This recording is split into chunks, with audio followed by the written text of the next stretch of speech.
Mhm.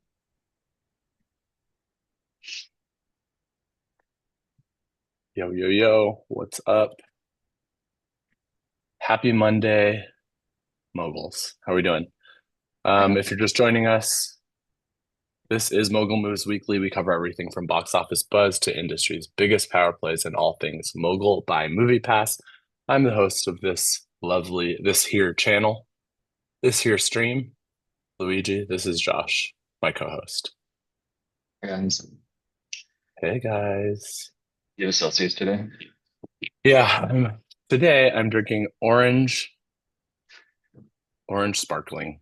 I only do the sparkling ones because I can't. I'm back on White Monster. Oh my God. Does that have sugar in it or no? No, no, no. Sugar free. Yeah, At least you're not poisoning your body like that. exactly. People probably hate whenever I listen to a podcast and they're like eating or like taking drinks, I'm like, don't do that.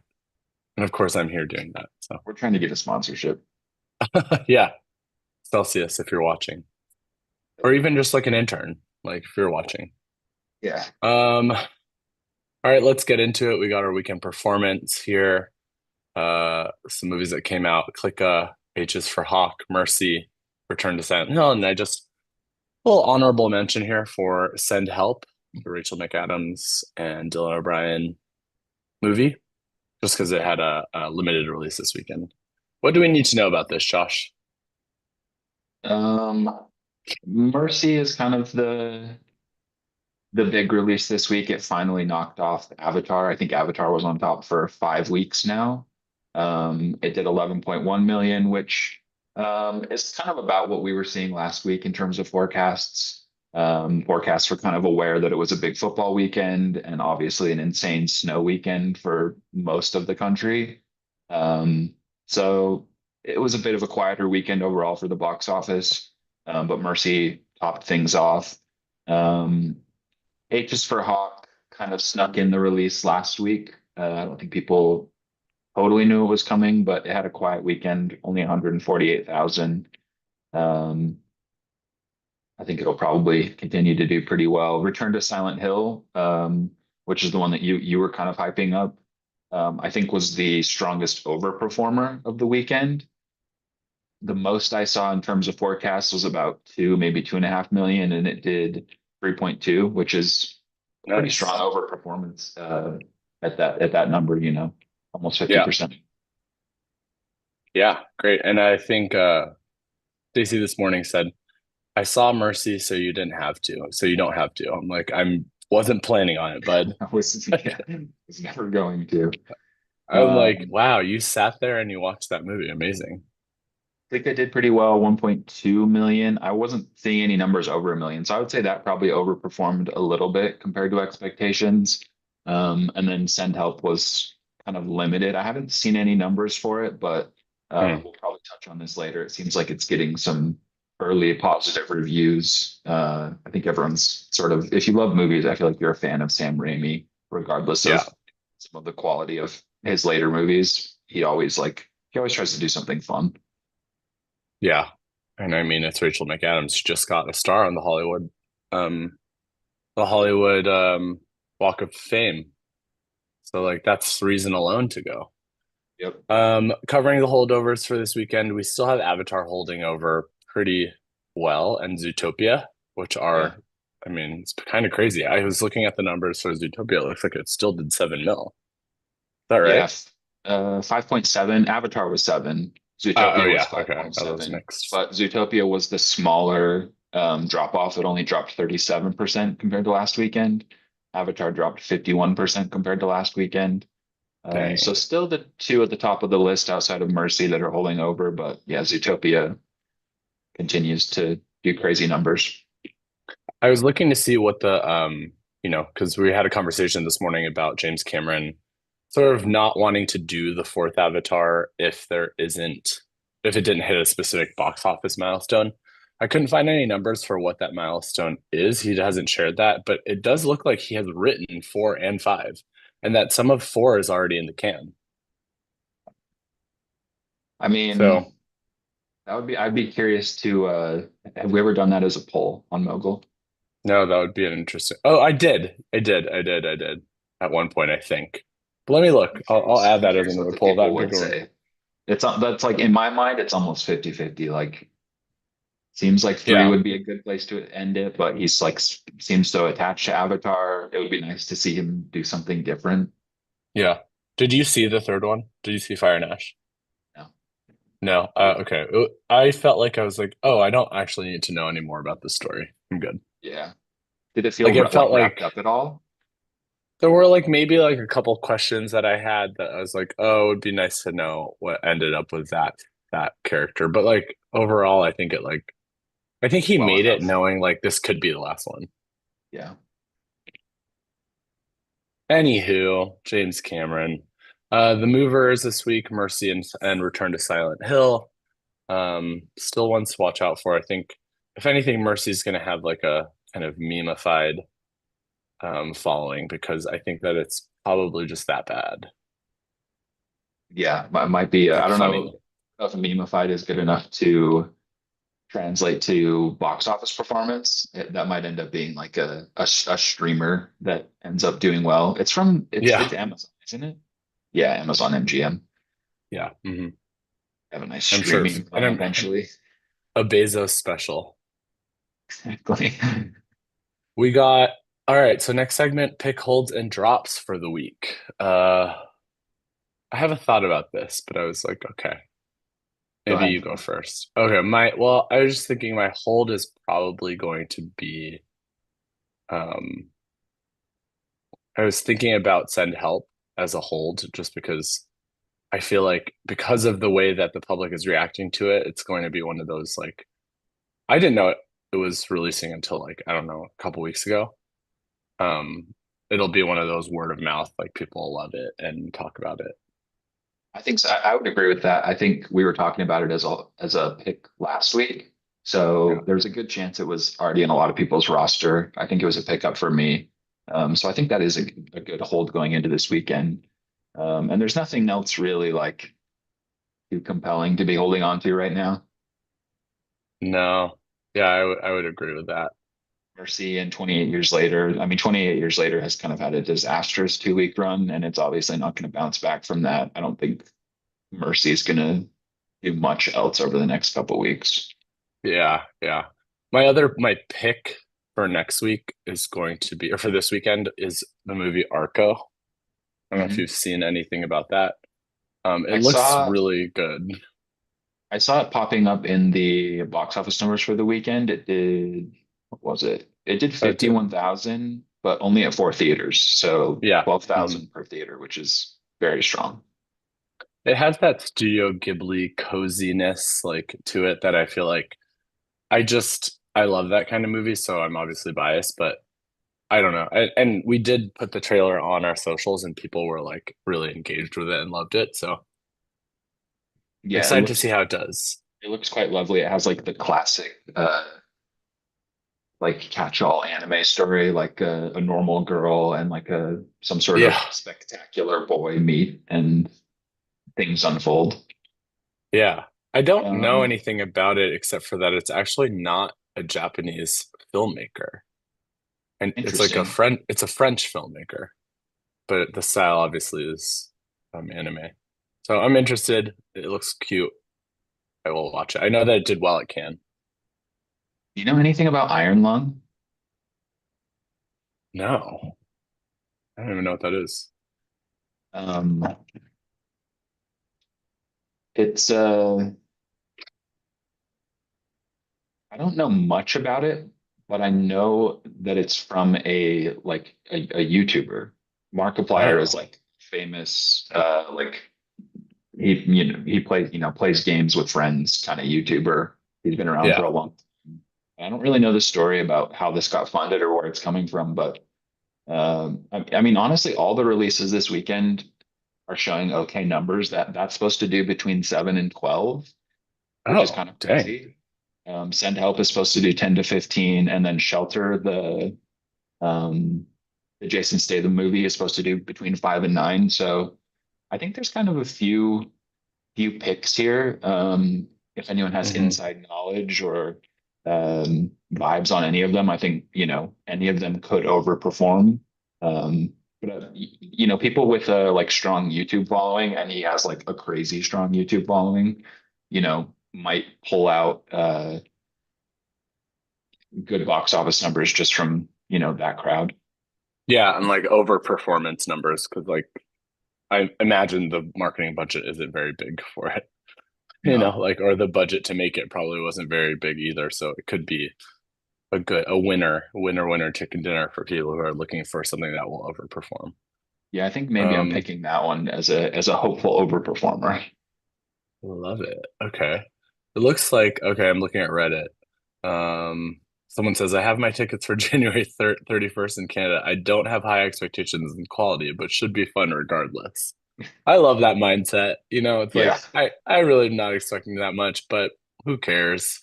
That's usually the best way to see a movie, honestly. And honestly, sometimes a great way to pick a restaurant. Like my thing is like my friend said this to me and it like freed me which was she was like, it doesn't always have to be a 10. No. And I was like, wait, that's so true. Yeah, if you're not expecting a 10, then Yeah, it has exactly. to be horrible to disappoint. Yeah. What are we dropping this week? I think Um, I think I said yeah, Avatar last weekend or last week.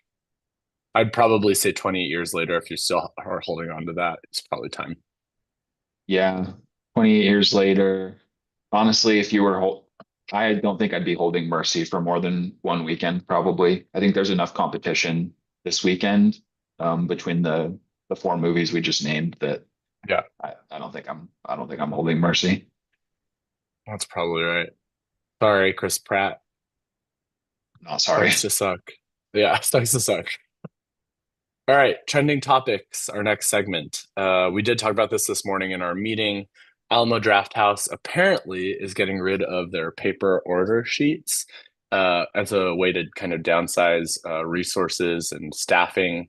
People on the internet are up in arms about it because I think Alamo has always represented like the cinephiles like place to go. Yeah, Um, just they've always positioned themselves as such. So kind of moving towards a digital, like kind of bot driven, like yeah, like ordering structure is probably like not the best and not super aligned with their customer base. And people are like, what the hell? Like I have to go on my phone now? Like, isn't the whole point of being in theaters to not be on your phone? Anyway, yeah. what are your Kind of, thoughts? kind of bittersweet, maybe. Like I've never been to an Alamo Draft House. They don't have those here, but I do think I suspect it's probably like a vocal minority who's like very upset about it. I think, unfortunately, in the world of theaters, like they are going to have to cost cut in ways that they can. It's Hmm. sort of hard being in the theater business right now. So I think it was probably inevitable. And I suspect people will probably just get used to it. But it is kind of sad to see the old, like more old school ways disappear more and more. I saw a TikTok once that was like, because the way that they do it, since you've never been to one, but like they are taking your order like during the movie, like during the previews, basically. And in order to get you your food, they have to do this like kind of funny hybrid run, but also crouch. Yeah. So they're like kind of like A running and Naruto crouching. run. Yes, yes. Like very quick feet, but also like crouching at the same time, Uh-huh. with their food in your hand. It's very funny. I've seen a lot of like reenactments of it online that make me chuckle every time. Yeah, so sorry, Alamo. Reddit does not love that. Um, some news about Send Help. I mentioned at the beginning of the stream. Uh, high Rotten Tomatoes score usually indicates like, really good word of mouth. And that I typically trust the tomato meter. I don't know about you. I have a lot of faith in the tomato meter. I'm not a Or is huge it Rotten Tomatoes guy. tomatometer? Yeah, tomatometer. I'm not a huge Rotten Tomatoes guy, but I feel like, especially at this stage of a release, it's like a more important metric. Like people aren't, Yeah. it's more important than like an IMDb score right now if it's getting this kind of positive early review, like especially when it's like overwhelmingly positive. I Hmm. think you're right. It kind of speaks to the word of mouth potential. Um, and yeah, I feel like I can't really think of the last like big movie that Sam Raimi has had. Yeah, Um, he did Doctor Strange in the Multiverse of Madness in 2022. which I Um, loved. Just gonna say that. it was pretty good. Some shorts, some TV series. He did Oz the Great and Powerful in 2013, and then Drag Me to Hell in 2009. So I feel like it's kind of been a minute since he's had like a, more like a more personal touch on a movie. The last two are kind of big studios, so it'll be interesting to see what he does with this one. Oh my God, Drag Me to Hell was in 2009. That seems impossible to me. That was I remember that one well. We were talking about this last week because there's not that many like PG-13 horror movies, so that was like one that I was allowed to watch as a younger Right, right, right. in Yeah. high school. I love that. Like that's does not fit within any kind of logic, like given its name, like Drag Me No, to Hell. And your mom's like, totally, go watch that, son. yeah, it wasn't rated R, But so like Lord of the Rings, not okay. exactly. I There's need to no we need to have your mom on the stream to she can explain the logic. I was talking to her about it over the weekend, and she agrees that it was. She's no longer Mormon either. So she agrees that it was Oh, similarly oh, nonsensical. Like one of her favorite movies when I was a kid was Moulin Rouge, which for some okay. reason was allowed. What? I'm like, that's Yeah, literally about a whorehouse. Like, yeah, exactly. Yes, we were anyway, laughing. that is pretty funny. Yeah, so I'm gonna see that movie for sure. You guys, I didn't know this, and why did no one tell me? No one told me about this. Why is Travis Scott is in the Odyssey, and this is the first look at him in the Odyssey. But I'm assuming this is the back of his head.